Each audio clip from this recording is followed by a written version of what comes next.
श्रील प्रभुपाद जी लिखते हैं, इस श्रवण कीर्तन से जीवन के सारे कार्य सफल होंगे।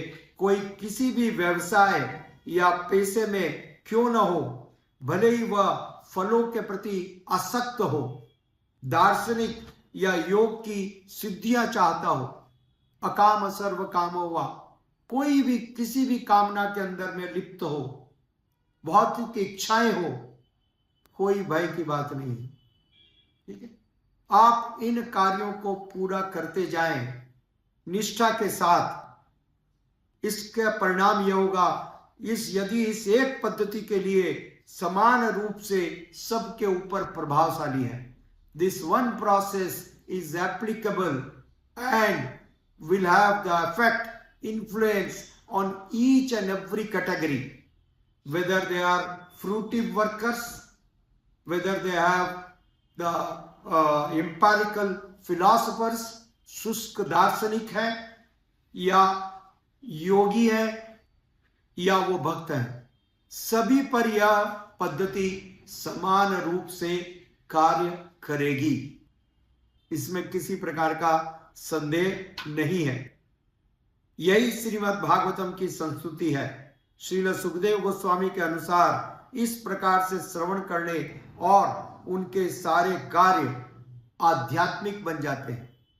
If someone is constantly hearing, यह ध्यान से सुनिए, आप चूंकि हर दिन इस प्रकार से सुन रहे हो और फिर इसका अध्ययन कर रहे हो, और यदि अब आप इसका प्रचार भी करने लगे, तो इसका परिणाम क्या होगा?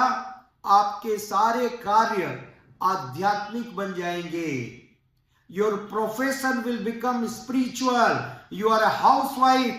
Your cooking will become spiritual. You're going to the market and buying vegetable become spiritual. Your all the activity serving your husband becomes spiritual. आपका व्यवसाय करना आध्यात्मिक बन जाएगा। आपका नौकरी करना आध्यात्मिक बन जाएगा। आपका प्रोफेशन आध्यात्मिक बन जाएगा। Only if we follow this. Otherwise, all are rituals. Otherwise, everything is ritual. हमको रिचुअल से निकल करके स्पिरिचुअल प्लेटफॉर्म पर आना है, और यही सबसे बड़ी चुनौती है।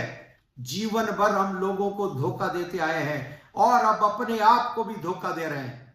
आध्यात्मिक जीवन में आकर के धोखा दे रहे हैं। So one need to overcome this.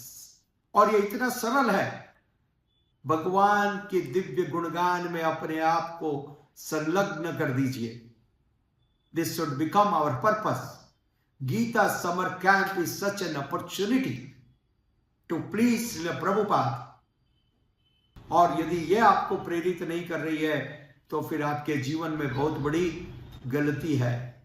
आपकी जो समझ है वो सही नहीं है।